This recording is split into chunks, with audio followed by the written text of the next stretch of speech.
Hello everybody. Old style of video, down low and off the cuff kind of thing. This is a air tank core, which I'm working on, which will go inside of a blaster that I designed. I'm planning on doing a bullpup revolver. So it's a revolver sort of like an AirTech 3000, where you have to pump, and you pump up manually each time that you want to take a shot. It's not going to have a turret, which is a barrel for each chamber of a revolver cylinder. It's going to have a proper revolver cylinder, so just cylinders as long as the dart, and then one metal barrel for cheapness, less cost than doing like 6 or 7 barrels in the hardware kit. Anyway, so this is the air tank that I've been working on. This is leaking a lot, and I have no idea why. So I'm gonna have to take care of that at some point, get some soapy water, put it all over it, and see where the bubbles come out. But I wasn't able to do that before I moved back to college after spring break. So I worked on this over spring break, and now I'm back at college. But I'm just gonna show you how this works, if it did work. This here is a clamp with a screw, which broke. This is a clamp that keeps the pump from coming out the end of the barrel like that. This is a piece of barrel for mega darts, but I'm using it as the tube for the pump.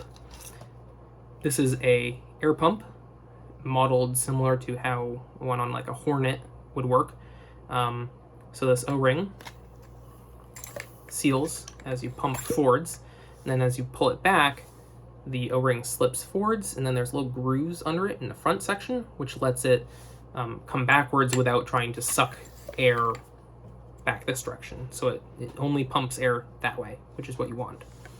Then right about here, there's right about here, there's a one-way valve for the air coming out of the pump. And then there's a U-turn, which goes up here. And then this is the air tank. So the air tank has a pin coming out the back, or a screw in this case, with a little washer on it. I'm just using a heat set because I didn't have any M5 nuts. But it's got this little washer on the back, so you can adjust the amount of like take up that the trigger has before it actually fires. This little washer there is operated against this lever. So this lever pivots up here, which gives you a little bit of mechanical advantage for opening the tank. So the tank has this pin at the back, and then it's essentially like this, and then there's a flat front bit which seals against the opening in the tank. So I'm not sure if you'll be able to see it, but there you go. So you can see the bolt there, and then when I pull back on the trigger, so that's this bit down here, you'll see that that screw in there is moving when I do that. It's very hard to see, but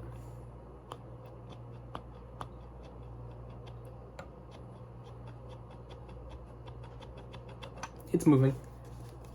So that is what seals the front of the tank, and then when you pull this, it opens that, and then it fires. Now this thing here is an overpressure release valve. So if we take that off, it's adjustable. So it's got threads, so you can thread this in or out to adjust to the amount of force that the spring here has. This is like a placeholder spring. This probably won't be strong enough. And then in here, there's a little floating guy. So this thingy here has an O-ring on the end. And then in there, there's a hole.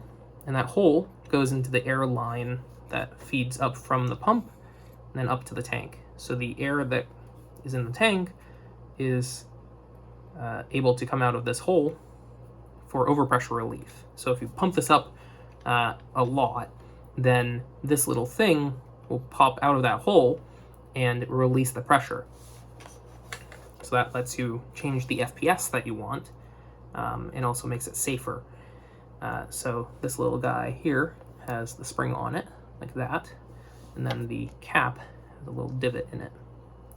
So it's hard to make this line up outside of the blaster, but it looks something like that when it's in there.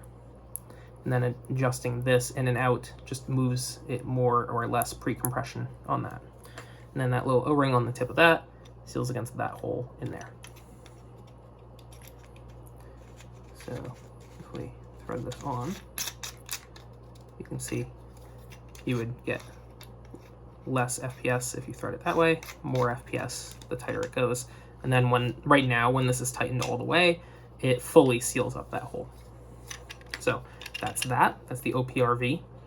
There's a second OPRV, overpressure release valve, inside of here, which is permanent, like always on there, and that's for safety. So if someone tries to blow this up by like putting, I don't know, tons of PSI through this somehow, like with an HPA tank, if you adapted it to this, and then did like 300 PSI or some crazy thing, instead of the tank exploding or anything like that, it would go for the little weak point that I've designed in it and just vent the air out of it instead of causing an issue. So it's safe in two ways, the adjustable way and then the fail-safe way. And then on top of that, it's also got an engineered weak point at the front and back of the tank where if you overpressurize it, it won't explode. Because that was one of the main concerns with homemade air tanks for decades. Like when you were making it out of PVC pipe, is that tends to explode when you overpressurize it. Instead of just like venting slowly, it builds up pressure and then pops, and then PVC tends to shatter. PLA, which is what this is built out of, won't do that. So it's meant to, like the layer lines are meant to separate and then just slowly vent out the air as opposed to allowing it to stay completely sealed and then pop. So yeah, it's safe, it's good. And then on the front here, I've just got some O-rings in there so you can just jam a barrel for elite darts in there. That was just for testing. When this is on the blaster itself, this whole white and green area will be a different piece, which will sort of go like up a little bit, and then that will meet the revolver cylinder, which will be right here. So that's the thing. That's the tank. It's got bolts here and down here to keep it all together. But I can't really fire it for you because it's leaking and I have no idea where. So I can show you what it would look like is pump it up.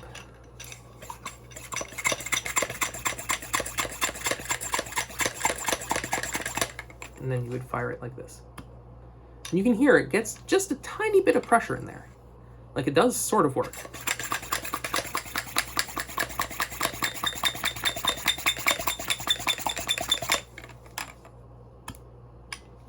But nowhere near the pressure that it's supposed to get. So I'm not really sure where the leak is. So I'm gonna have to like take this apart, figure that out.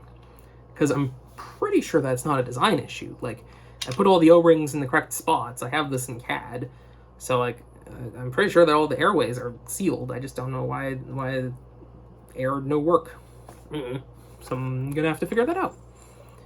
But yeah, figured I would show you what I've got so far.